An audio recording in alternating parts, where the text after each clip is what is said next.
Now, I've done this lesson on my channel before, but I wanted to go ahead and do it again because when I did the first one of these, I decided I was going to do it as a New Year's resolution.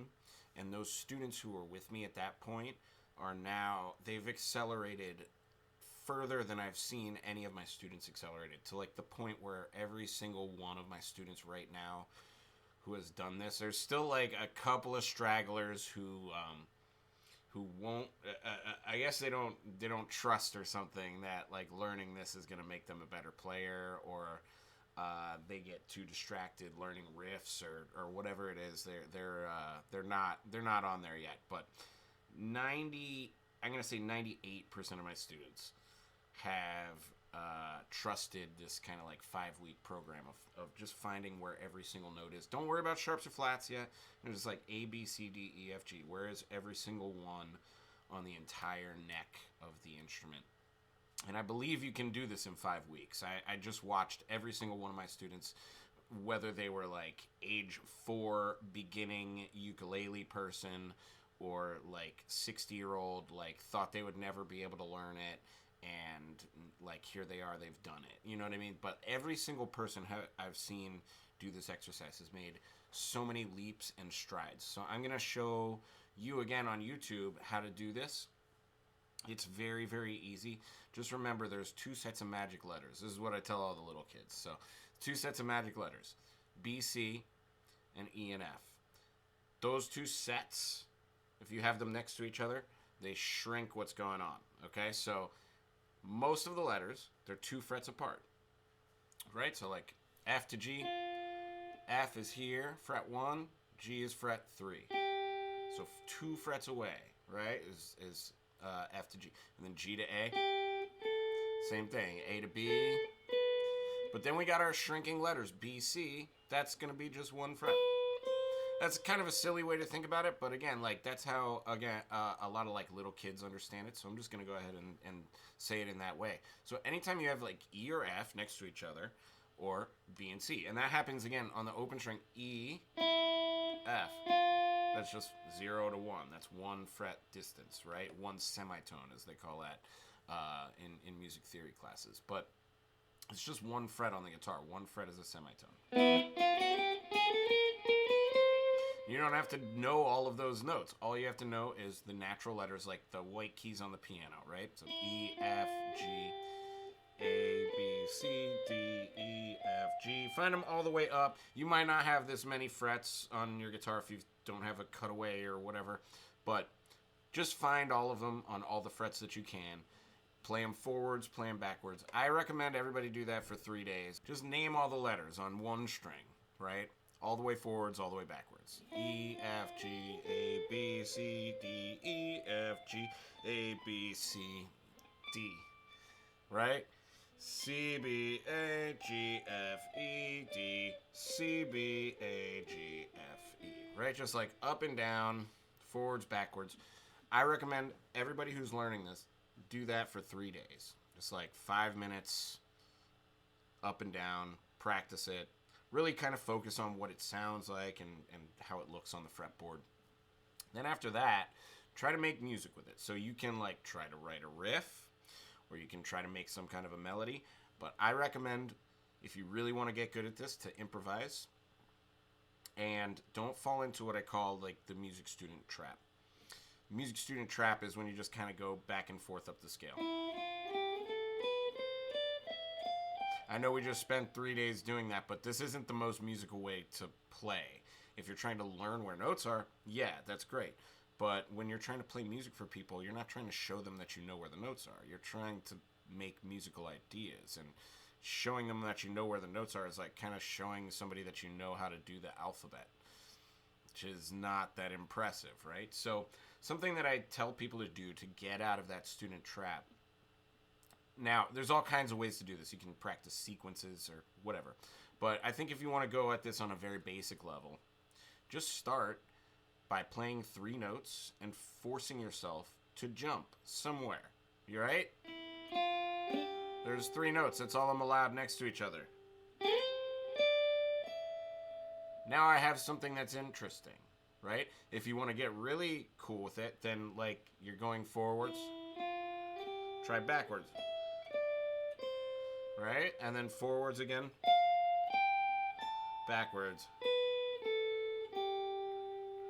And, you know, it's not like that intricate of a thing, but already you can see that's a lot more interesting than just like going up and down the scale and regurgitating the alphabet back and forth. So I suggest take 1 week per string, right? 3 days just spelling up and down so you learn where all the letters are. And then 4 days after that, just playing melodies. You don't need to know what every letter of every melody that you're playing is, as long as you're sticking to the letters of the alphabet. And if you do make a mistake, like, that's gonna happen. You're in the practice room, you know? But try to hear when you make that mistake. So if it, right, and then, right, there's a little mistake in there. But since I just resolved it down to the note that I like sort of meant to get there, it actually didn't sound too bad. So when you kind of hear those mistakes and then you lean towards the note that you're going for and try to find that, you're going to find that you actually even get more colorful music. So your mistakes actually kind of form a part of your personality.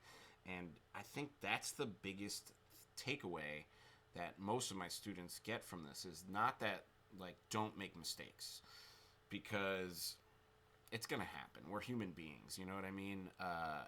We're not AI, and AI is not us. So I'm not afraid of AI personally, because, you know, if you got a machine that's never going to make a mistake, that's not like very human sounding.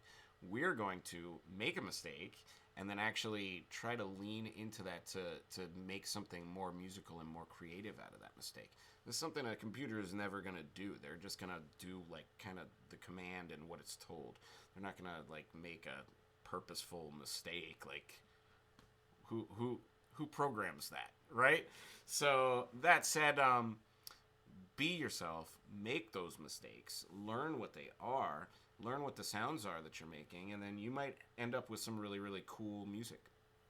So that said, learn where the notes are. Side note, when you learn this, you're also learning a couple of other things. For instance, when I play that E string,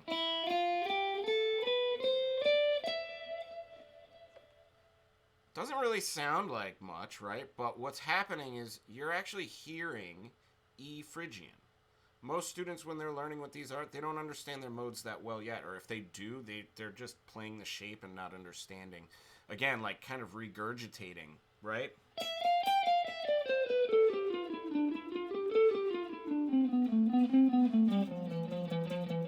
Like, I'm just spelling the alphabet going back and forth on that shape here. That's not really a meaningful kind of improvisation.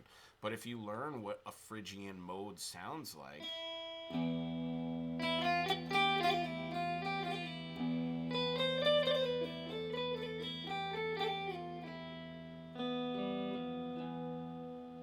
then that makes like a lot much more musical sense.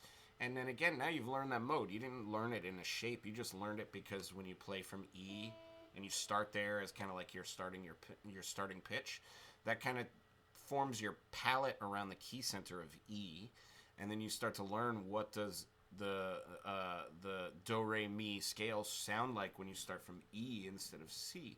And this happens on every string as you learn it. So like on week 2 or week 1, you do maybe both E strings, right? Because they're both E. Everything's in the same place. But then, like on the B string, you learn your Locrian scale. G string, you learn your mixolydian.